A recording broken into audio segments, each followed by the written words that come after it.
Voces del Periodista. El Club de Periodistas de México, con su brazo asistencial, la Fundación Antonio Sáenz de Miera y Frieital, presenta Voces del Periodista. Conduce Celeste Sáenz de Miera. Comenzamos.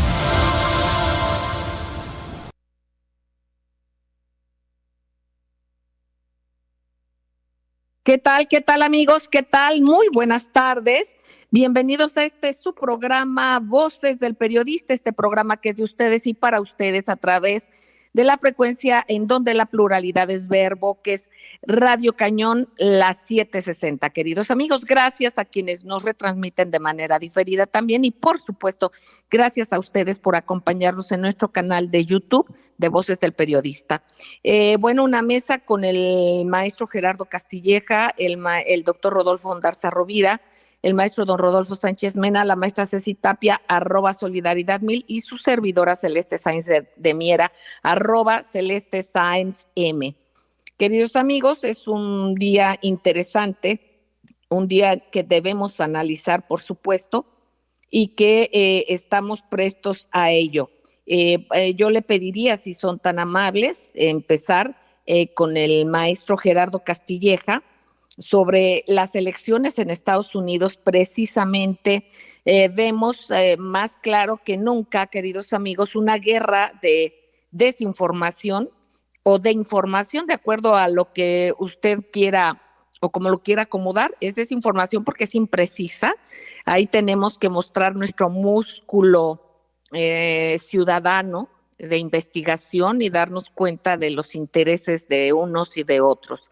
Es muy importante dar seguimiento, queridos amigos, y tener cuidado con ese monopolio y dictadura mediática del que ya hemos hablado tantas veces, para no caer en el anzuelo y nosotros dar lecturas diversas a todo esto.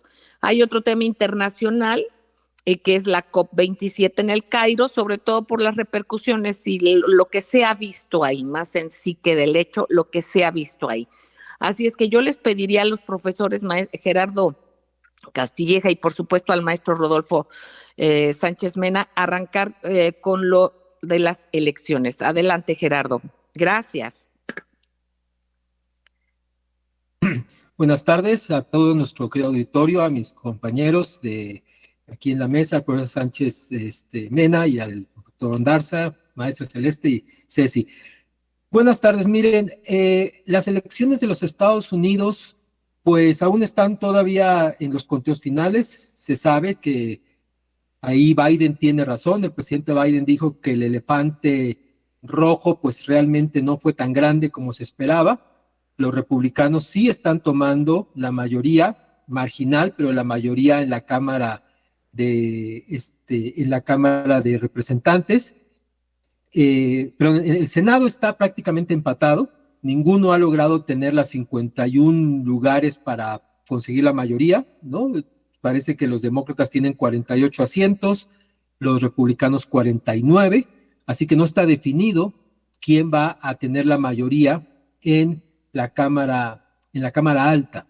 En la Cámara Baja, pues en la Cámara de Representantes hay todavía como decía, una victoria marginal republicana, y yo creo que vale la pena, antes que nada, preguntarnos si este Congreso, con mayoría, aunque sea muy pequeña, con mayoría republicana, podrá en realidad o estará dispuesto a desescalar la situación donde tantas instituciones dentro de los Estados Unidos se han comprometido a que van a derrotar a Rusia. ¿Qué va a pasar con el conflicto con China, que también ha avanzado? Uno se puede preguntar, ¿la composición de este Congreso realmente podrá o estará dispuesto a frenar esto?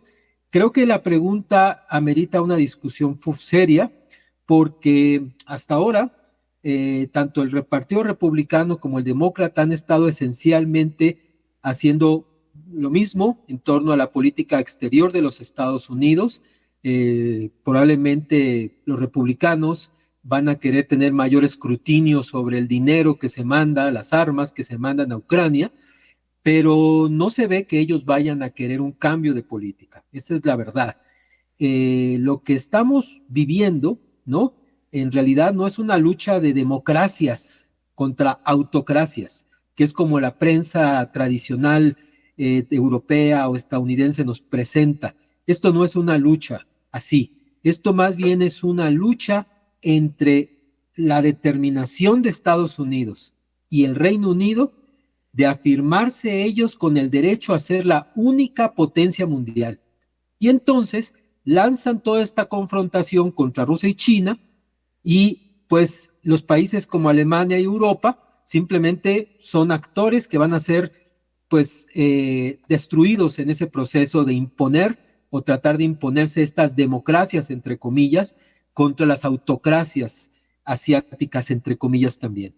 Así que el resultado honestamente no cambia en mayor medida, me parece a mí, puedo equivocarme por supuesto, no cambia la orientación, la inercia que llevan los Estados Unidos, porque esencialmente los poderes fácticos que son los que controlan a la economía estadounidense, esencialmente no se han tocado, y me refiero a la banca, a los grandes financieros de Wall Street, a sus socios principales, que es la Citi de Londres, y por supuesto, los poderes que se han venido estructurando en torno a esta oligarquía corporativa del gran complejo militar industrial, de este sector que ha mencionado muy bien el doctor Sánchez Mena, del Valle del Silicio, toda esta megacorporaciones que son en gran medida responsables de toda esta confusión en la que vive el estadounidense, estas campañas mediáticas enormes, que lo que ha creado en el ciudadano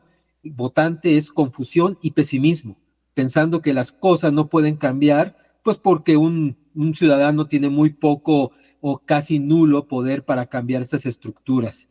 No sé si podamos continuar o vamos al corte, maestra. Vamos a ir al corte, maestro Gerardo Castilleja. Regresamos con el análisis también del maestro don Rodolfo Sánchez Mena sobre el tema y decirles, por ejemplo, cómo comentaristas que pues se han abierto un poco a la pluralidad, ¿no? Que de alguna manera están luchando contra estos dimes y diretes. Precisamente uno de ellos es Tucker Carlson, y dice: los demócratas no pueden perder en absoluto las elecciones intermedias, y en eso, en mente, ya nos están preparando para el robo electoral, que si no quieres una guerra civil debes aceptar pasivamente.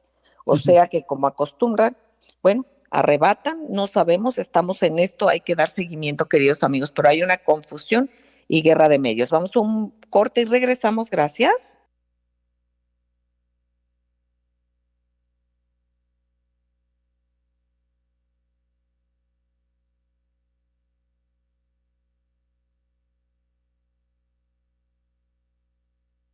Gracias, queridos amigos, gracias por seguir en Voces del Periodista, aquí en donde la pluralidad es verbo, Radio Cañón, las 7:60. Queridos amigos, en una mesa muy interesante, por lo pronto estamos escuchando al profesor Gerardo Castilleja de la Fundación Schiller, también del grupo de Lyndon LaRouche, del análisis de este grupo importante, pues con lo que está pasando, de acuerdo a su criterio, en estas elecciones, en qué se están traduciendo, de lo que se sabe, todavía no hay nada contundente, pero adelante, Gerardo, te escuchamos. Sí, quiero poner el ejemplo, gracias, Celeste. Quiero poner el ejemplo de una candidata independiente que fue entrevistada por la profesora Celeste Sáenz.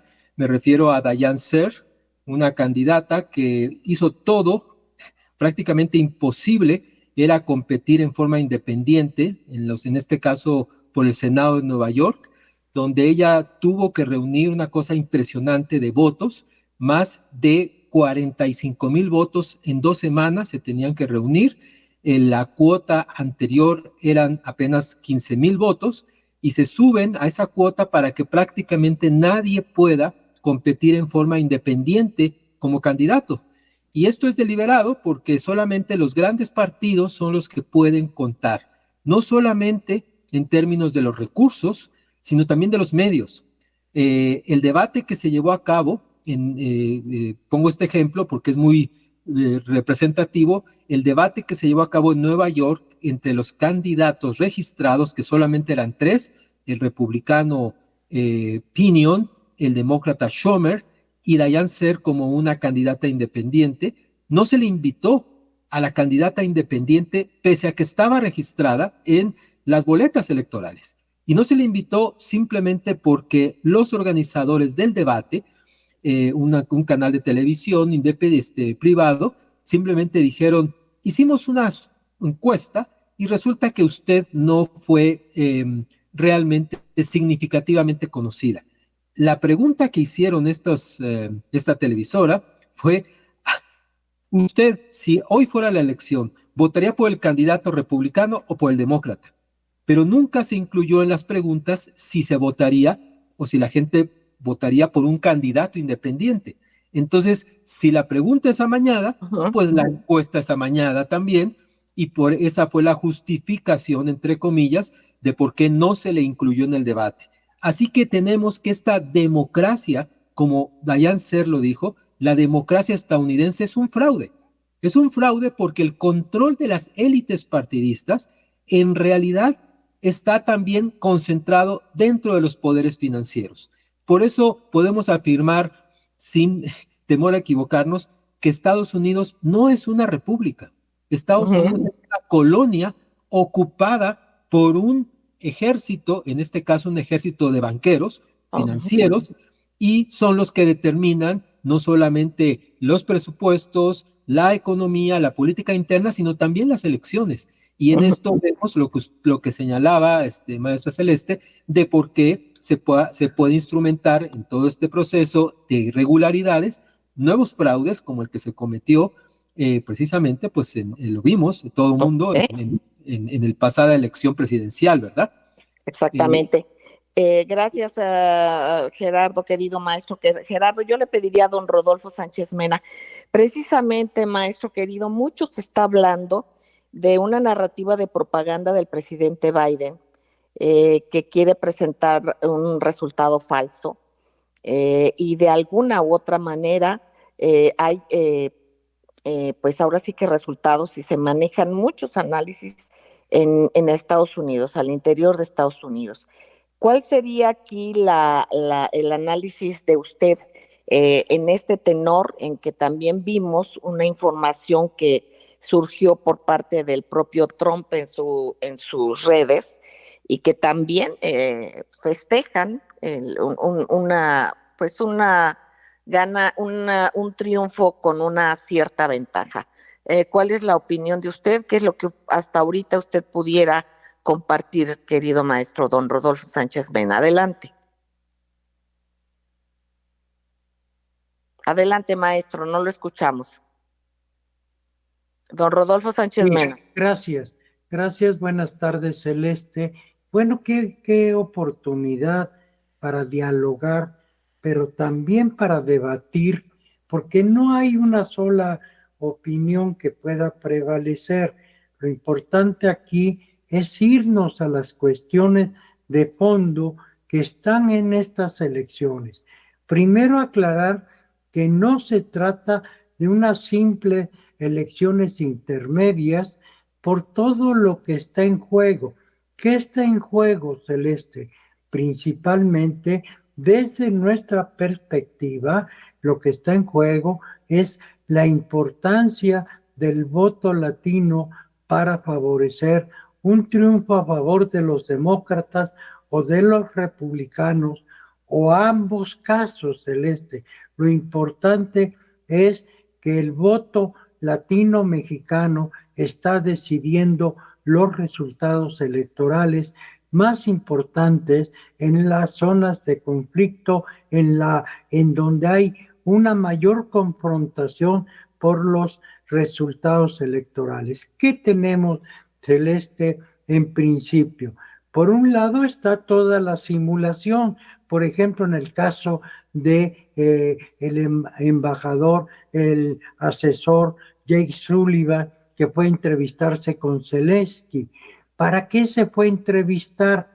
Bueno, para amortiguar el golpe de que los presupuestos que están dedicados a Ucrania se van a sostener. Lo que de inmediato podemos responder que es falso porque los republicanos han tomado ya el control de la Cámara de Representantes y no van a dejar pasar más estos presupuestos porque definitivamente hay dos posiciones encontradas en los Estados Unidos. Uno del Estado profundo que está del lado de Biden y del otro lado, en el caso de los republicanos con Trump, que están opuestos a que atrás de la presidencia, atrás de la Casa Blanca, los intereses, tanto militares como financieros y de intereses más profundos como son los de las redes sociales y de todo el Valle del Silicio, no solo un conjunto, o sea, no son solo los banqueros de Londres y los banqueros de Wall Street. Aquí entra también en juego, y lo ha comentado así el doctor Rodolfo Ondarza, de que son también, en este caso, las grandes farmacéuticas. Hay que pasar una lista de todos los intereses que están siendo sometidos a presión en los resultados y que definitivamente el mayor número de gobernaturas ganadas por los republicanos, el mayor número de escaños ganados en la Cámara de Representantes y este Senado que está en debate, ¿quién lo va a obtener? Pensando con anticipación, Celeste, que es falso también que Biden tuviera el control del Senado con el voto de Kamala Harris. No es así. Dos senadores demócratas que responden a los intereses tanto del Pentágono como de los intereses de la producción petrolera norteamericana y minera, bloquearon permanentemente las propuestas inflacionarias del señor Biden y no lograron sacar el presupuesto el año pasado, hasta ahora uno muy reducido a la tercera parte. Resumamos, Celeste. Si en México, por ejemplo, si nos asomamos a los medios impresos, hoy los medios impresos, un solo periódico nos dice que el señor DeSantis ganó, el gobernador de Florida, ganó todo lo que tenía que ganar, pero no dicen que DeSantis ha sido impulsado por el presidente Trump en toda su carrera. Si no tuviera el apoyo de Trump, no estaría en el lugar en el que se encuentra. Eso es por la parte, en la parte de la información como se despliega en México. No hay un solo artículo que trate el asunto. Esto es porque, Celeste, podemos decir la eficiencia en el control de la embajada de los medios de comunicación impresos, porque los resultados son opuestos a lo que esperaban los demócratas y sus socios en México, indudablemente que tienen socios en México, y los medios televisivos, bueno, la mayor parte de los comentaristas o son gentes cooptadas por los demócratas o francamente eludieron el tema. El famoso medio que maneja Es la Hora de Opinar, el lunes no le entraron al problema. ¿Por qué? Porque se trata de gente que está en la órbita de los demócratas y fundamentalmente del famoso banquero que promueve estas situaciones en el mundo y aquí en México, ¿sí? Aquí tiene uno que llamarle agua al agua, ¿sí? Para no confundirnos, Celeste, e ir a las cuestiones de fondo. Sí, hubo una derrota no solo de Biden, sino también de el señor Obama. El señor Obama se metió a las elecciones para evitar que fuera un desastre como estaba previsto. Lo lograron bajar de tono, pero esto no quiere decir que en el fondo sí hayan triunfado los republicanos y que sea un desastre para los intereses del Partido Demócrata y de quienes promueven la guerra en el mundo. Esto es el escenario más importante que tenemos que admitir, Celeste, y que es la participación también del voto latino-mexicano. Muchísimas gracias, maestro don Rodolfo Sánchez Mena. Vamos a un corte y enseguida regresamos, queridos amigos. Gracias.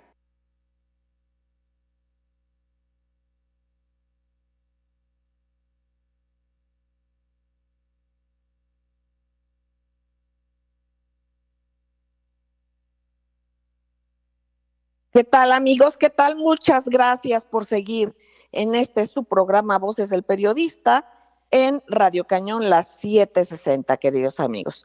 Bueno, pues vamos viendo todos los resultados, los tendremos que seguir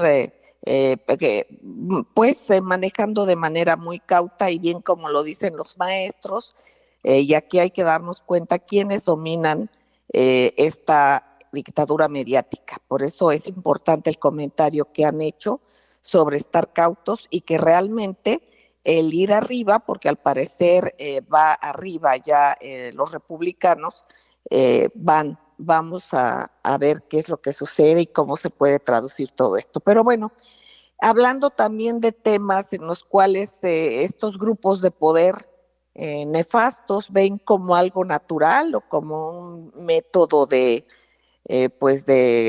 guerra, que se pueda experimentar con armas biológicas y otras horrendas prácticas y que además gocen de impunidad absoluta.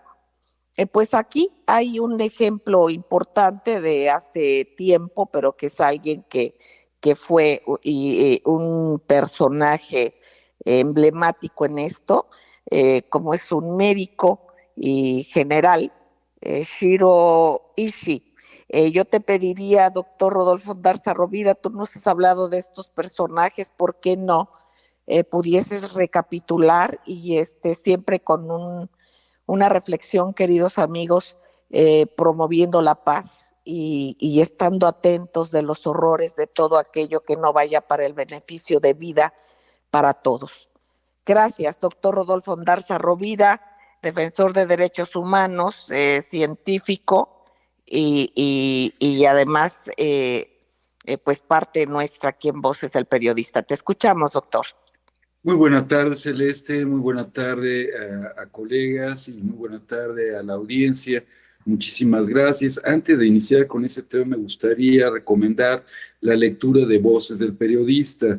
En este caso, ya que ustedes están comentando sobre la posverdad y la desinformación en torno a muchos temas, entre otros, relacionado a las elecciones en Estados Unidos, el magnífico artículo del maestro Sánchez Mena, la Policía Norteamericana de la Verdad, ahí van a encontrar cosas bien interesantes, publicado el 2 de noviembre recién pasado.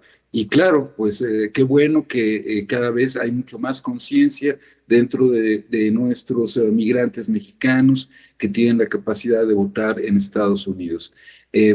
Luego de eso, pasando a otro orden de ideas, efectivamente Shiro Ishii ha sido el mayor criminal de guerra médico de la historia, que además gozó de impunidad, nunca fue juzgado. En el marco de la Segunda Guerra sino-japonesa de 1937 a 1945 y coincidiendo en parte con la Segunda Guerra Mundial, el ejército imperial japonés desarrolló un ambicioso programa de investigación de armas biológicas y químicas, que es lo que tenemos que estar previendo y tenemos que evitar que llegue a pasar nuevamente, poniendo en marcha experimentos a gran escala con seres humanos y con otros seres vivientes. Para ello, crearon una serie de unidades de investigación médica planificada por el microbiólogo Shiro Ishii, posteriormente teniente general del ejército japonés, general japonés, a fin de cuentas. A ellos atribuyen miles de crímenes y así como horrendos experimentos médicos. Shiro Ishii se valió de la creación del Escuadrón 731 para provocar terribles infecciones bacteriológicas a los prisioneros de guerra que tenían la desgracia de ser sus conejillos de indias. Experimentos que llegaron a superar a los cometidos por el tristemente célebre pues Mengele en las columnas nazis. Nacido el 25 de junio de 1892, Ishii se graduó en la Universidad de Kioto en 1920 y se enroló en el ejército, siendo destinado al hospital del primer ejército y escuela médico-militar de Tokio. En 1924 volvió a la Universidad de Kioto, donde gracias a una beca obtenida por sus servicios empezó a cursar estudios de posgrado. Tras doctorarse en 1927, viajó por Europa y Estados Unidos como agregado militar con la finalidad de obtener todos los conocimientos posibles sobre el uso de armas químicas y bacteriológicas que se llevó a cabo durante la Primera Guerra, que se llevaron a cabo durante la Primera Guerra Mundial. En 1930 ascendió a comandante y fue nombrado profesor de inmunología de la Facultad de Medicina del Ejército de Tokio. Ahí, Ishii organizó un departamento de inmunología dedicado a investigación sobre guerra biológica. Finalmente, un hecho fortuito de una epidemia fue decisivo para sus teorías y que fuera escuchado. A su regreso de Europa se desató una epidemia de meningitis en la región de Shikoku. Ishii diseñó entonces un filtro especial para el agua que ayudó de una manera decisiva a frenar la expansión de la epidemia. Este éxito que tuvo Ishii, pues le valió el ser escuchado y la creación de laboratorios enormes para guerra bacteriológica. La toma de Manchuria por el ejército japonés dio a Ishii la oportunidad de utilizar seres humanos en sus investigaciones. En 1932 comenzó sus experimentos preliminares sobre guerra biológica en zonas ocupadas por China como parte de un proyecto secreto, bajo la cobertura de un plan de potabilización de agua para las tropas japonesas en China. Desde 1936, Ishii fue organizando departamentos de prevención epidémica y abastecimiento de agua que eran en realidad centros y unidades de investigación médica, destacando la terrible unidad 731. De esa manera, pues camuflajeaban sus actividades de armas bacteriológicas, disfrazándolas de unidades de investigación médica.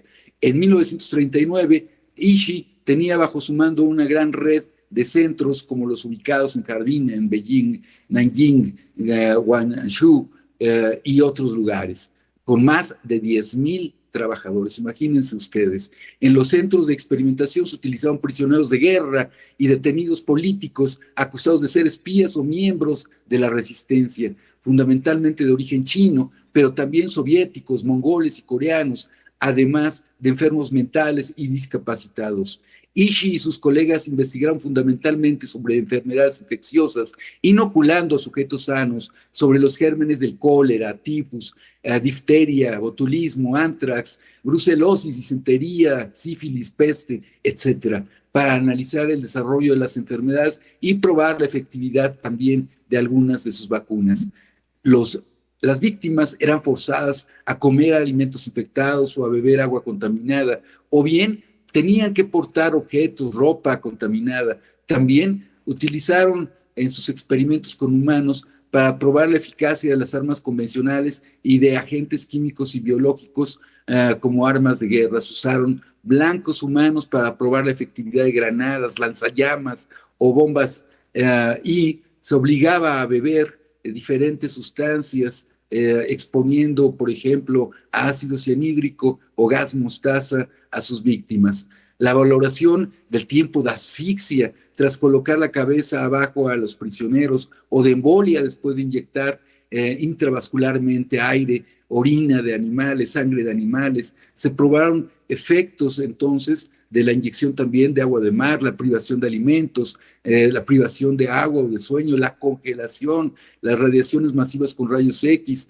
Algunos prisioneros fueron incluso colocados dentro de máquinas centrífugas para determinar el tiempo de supervivencia. La mayor parte de las pruebas fueron destruidas que relacionaban a Ishii con estos horrendos experimentos, con estas torturas. aunque se salvaron numerosas fotografías. Incluso los centros de experimentación fueron destruidos mediante explosiones durante los días próximos al final de la guerra, previo asesinato de todos los prisioneros.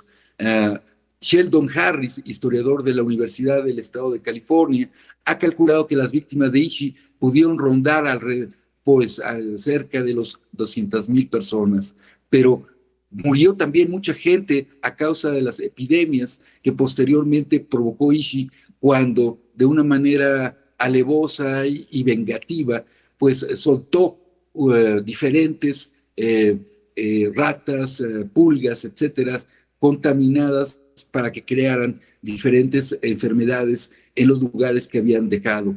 Estas víctimas pudieron llegar a alcanzar la cifra de más de 500,000 de personas, y las víctimas torturadas del Escuadrón 731 pudieron llegar a superar las 12,000 personas.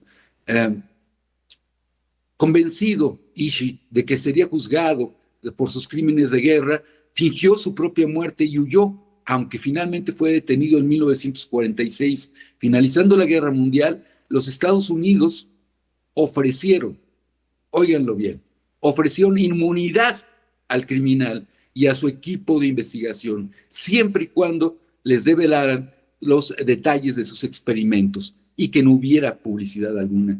De esta forma, Ishi evadió la justicia. Ishi nunca llegó a ser procesado por los crímenes de guerra. Ishi murió en 1960 a causa de un cáncer de garganta a la edad de 67 años, sin llegar a pagar por las atrocidades cometidas. Muchos de los científicos implicados en las actividades criminales de las unidades experimentales continuaron su actividad investigadora después de la guerra, incluso siendo protegidos. Es cuanto, Celeste. Muchísimas gracias, doctor Rodolfo Ondarza Rovira. Pues aquí nos damos cuenta de la locura de cualquier cuestión, no cabe ningún calificativo que hay en estos seres, y de alguna manera en quienes ven lucrativo el que se pueda tener o dar como un conocimiento que es digno de replicarse con estas atrocidades. Pero bueno, queridos amigos, vamos a ir un corte y enseguida regresamos, y que no se nos olvide que hay precisamente en Ucrania todo lo que se ha sabido en estos últimos meses sobre los laboratorios en Ucrania, y que además también han sido financiados por Estados Unidos, incluso por el propio hijo del presidente Biden, quien se ha documentado que han tenido participación directa. Vamos a un corte, queridos amigos, y enseguida regresamos. Gracias.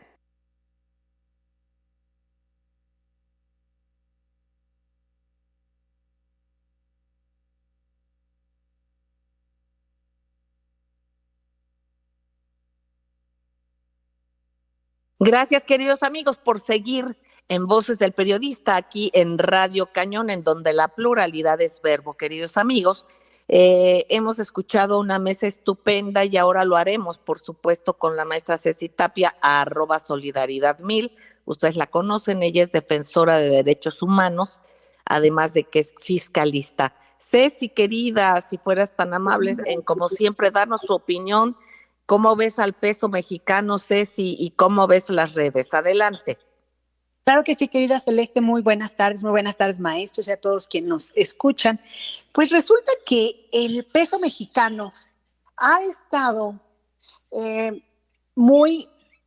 pues en una pequeña depreciación, pero esto tiene que ver con las elecciones, como bien nos lo han explicado los maestros, y que, bueno, finalmente, aún a pesar de esta pequeña depreciación, se tiene que reconocer que la moneda mexicana se ha convertido en la tercera más importante y apreciada ante el dólar. Y esto, más allá del reconocimiento mundial, que desgraciadamente, lo digo, los detractores de este gobierno nacionales aún no han podido reconocer que durante este sexenio, en estos últimos 30 años, es la primera vez que la moneda no se devalúa. Entonces, pues yo creo que sí es muy importante que podamos ir abriendo el panorama, que obviamente sí tiene que ver la guerra, sí tiene que ver la pandemia, sí tiene que ver los asuntos internacionales, pero también cómo han manejado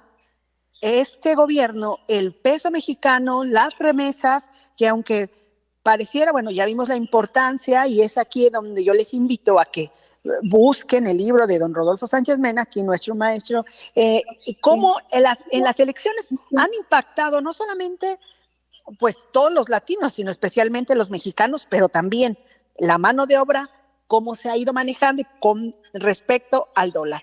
Y bueno, este es un tema del peso mexicano, pero sí es muy importante no solo reconocer el gobierno, sino darnos cuenta que estamos a un paso de poder lograr ser una mejor moneda, un mejor país económicamente hablando.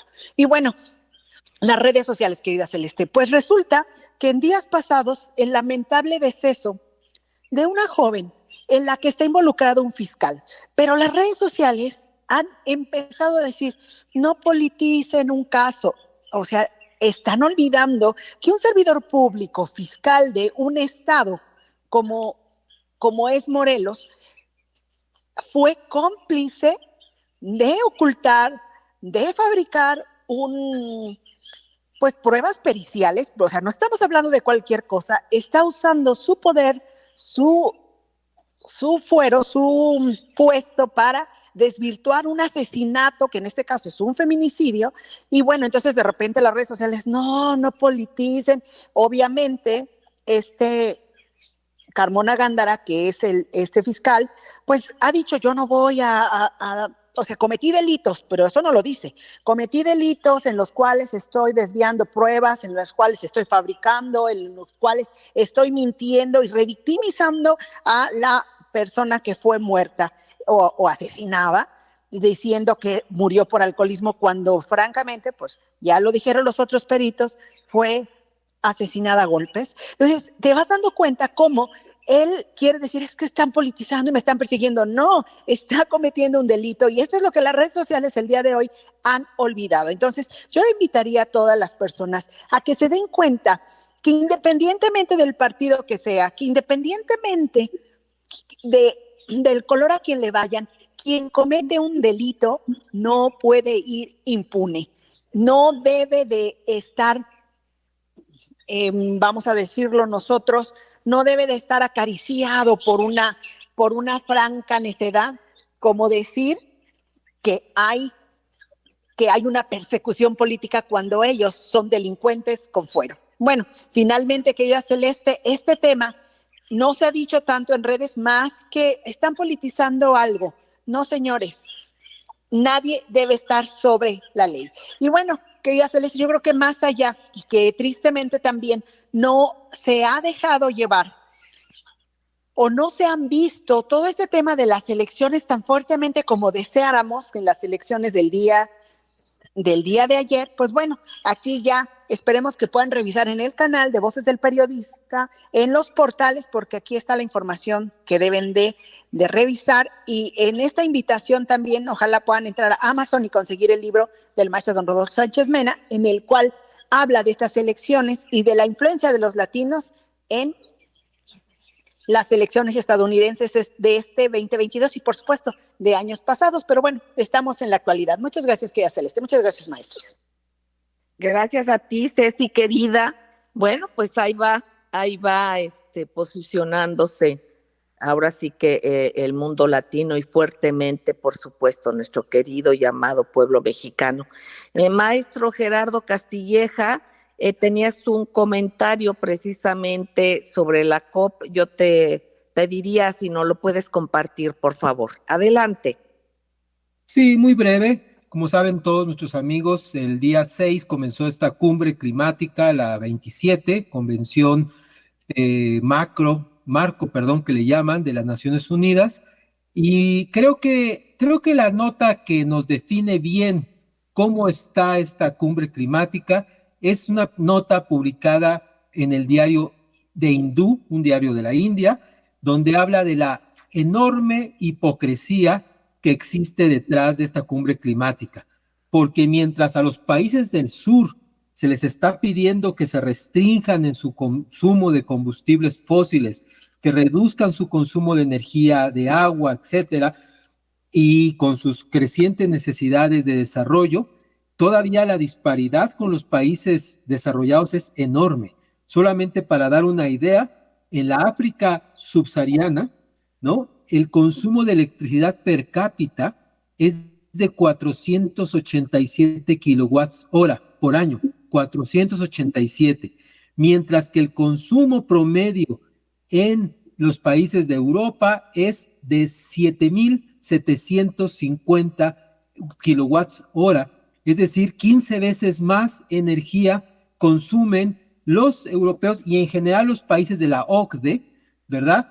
¿Y cómo se puede pedir a naciones que requieren consumir energía fósil para desarrollar capacidades de sobrevivencia, de agricultura? No se le puede pedir esto, pero las cumbres climáticas son la manera en la cual el colonialismo de los financieros se quiere imponer para, por razones climáticas, simplemente desindustrializar grandes zonas del planeta. Y aquí creo yo que esta cumbre pues no marca una diferencia con las cumbres pasadas, que esencialmente lo que han buscado es exactamente lo mismo, desindustrializar con el pretexto del cuidado al medio ambiente. Eso sería el comentario breve.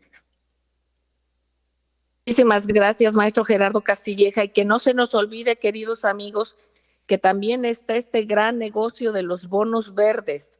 Aquí los bonos verdes son títulos de crédito emitidos por instituciones públicas o privadas que están calificadas para manejarlos, obviamente, para hacerse de recursos. Recordemos que estamos y que el mundo va girando y hay cambio de eras, o sea, el clima no está estático, va habiendo un cambio natural.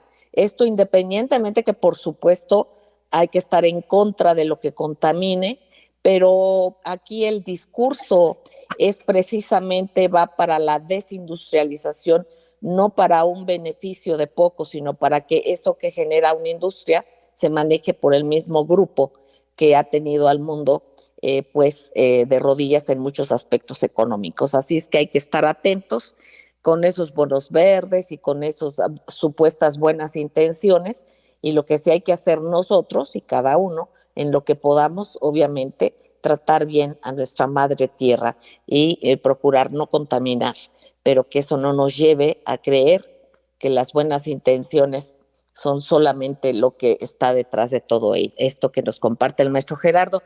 Queridos maestros, un abrazo a ustedes, amigos entrañables, cuídense mucho, hagamos cada quien los que nos toca para tener un México más feliz, igual un mundo más feliz, cada quien hacer lo que nos toca, cuidémonos mucho y les quiero entrañablemente. Hasta la próxima, gracias.